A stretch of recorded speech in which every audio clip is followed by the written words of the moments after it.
നമസ്കാരം.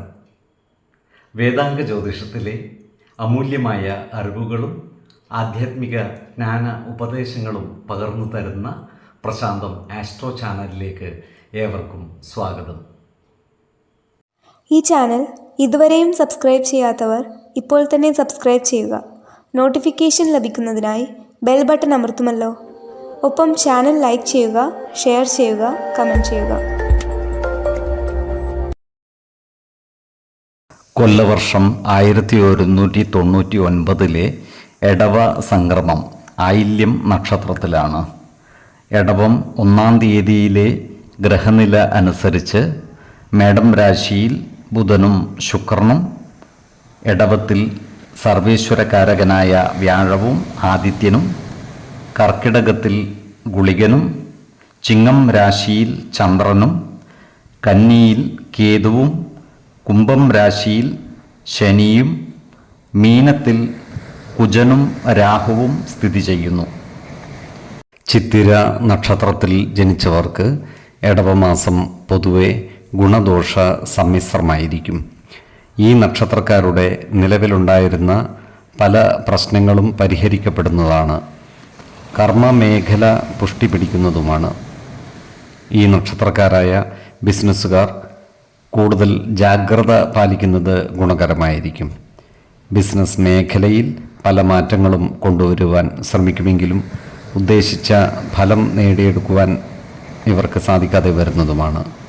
അതുകൊണ്ടുതന്നെ ബിസിനസ് രംഗത്ത് കൂടുതൽ മുതൽ മുടക്കിയുള്ള പരിഷ്കാരങ്ങൾ ഒഴിവാക്കുന്നത് ഗുണകരമായിരിക്കും. സാമ്പത്തിക കാര്യങ്ങൾ കൈകാര്യം ചെയ്യുമ്പോൾ പ്രത്യേക ശ്രദ്ധ പുലർത്തേണ്ടതുമാണ്.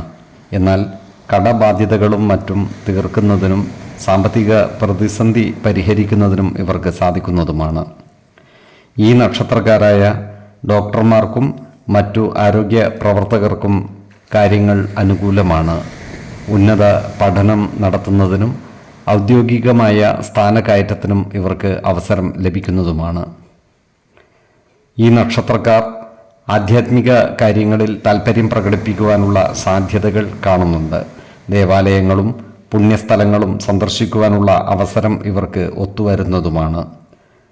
ക്രിയാത്മകമായ പ്രവർത്തനങ്ങളിലൂടെ ജനമനസ്സുകളുടെ അംഗീകാരം നേടിയെടുക്കുവാൻ ഇവർക്ക് സാധിക്കുന്നതുമാണ്. ഏതു പ്രശ്നങ്ങളെയും പ്രതിസന്ധികളെയും ആത്മവിശ്വാസത്തോടെ നേരിടുവാനും വിജയം വരിക്കുവാനും ഇവർക്ക് സാധിക്കുന്നതാണ്. ഈ നക്ഷത്രക്കാർ ആരോഗ്യകാര്യങ്ങളിൽ ഒരു പ്രത്യേക ശ്രദ്ധ പുലർത്തുന്നത് ഗുണകരമായിരിക്കും. പ്രത്യേകിച്ചും ജീവിത ശൈലീ രോഗങ്ങൾക്ക് സ്ഥിരമായി മരുന്ന് കഴിക്കുന്നവർ കൃത്യമായ വൈദ്യ പരിശോധനകൾ നടത്തേണ്ടതും ഡോക്ടറുടെ നിർദ്ദേശമനുസരിച്ചുള്ള മരുന്നുകൾ മുടങ്ങാതെ കഴിക്കേണ്ടതുമാണ്. 3, 12, 27 തീയതികൾ അനുകൂലമാണ്. ഈ നക്ഷത്രക്കാർ ജനിച്ച സമയത്തെ അടിസ്ഥാനമാക്കിയുള്ള ജാതകത്തിലെ ലഗ്ന രാശിയുടെയും ലഗ്ന അധിപന്റെയും സ്ഥിതിയും ശുഭപാപ ഭാവങ്ങളുടെ സ്ഥിതിയും ഓരോ രാശിയിലെയും ഗ്രഹങ്ങളുടെ സ്ഥിതിയും അനുസരിച്ച് ഇവരുടെ പൊതുഫലത്തിൽ ഏറ്റക്കുറച്ചിലുകൾ ഉണ്ടാകുവാനിടയുണ്ട്. കുടുംബ ദേവതകളെയും ഇഷ്ടദേവതകളെയും ഉപാസിക്കുന്നത് ഇവർക്ക് ആയുരാരോഗ്യ സൗഖ്യമേകും. ഇഷ്ടദേവതാ മന്ത്രം 108 തവണ ദിനംതോറും ലിഖിത ജപം ചെയ്തു വരുന്നത് ഇവർക്ക് സർവ ഐശ്വര്യങ്ങളുമേകും. നല്ല വ്യക്തി സാധനകളോടെയും ഉപാസനകളോടെയും മുന്നേറിയാൽ സർവേശ്വരാനുഗ്രഹത്താൽ ഇവരുടെ സർവകാര്യങ്ങളും മംഗളകരമാകും. നന്ദി, നമസ്കാരം. ജ്യോതിഷരത്നം പ്രശാന്ത് കണ്ണോം.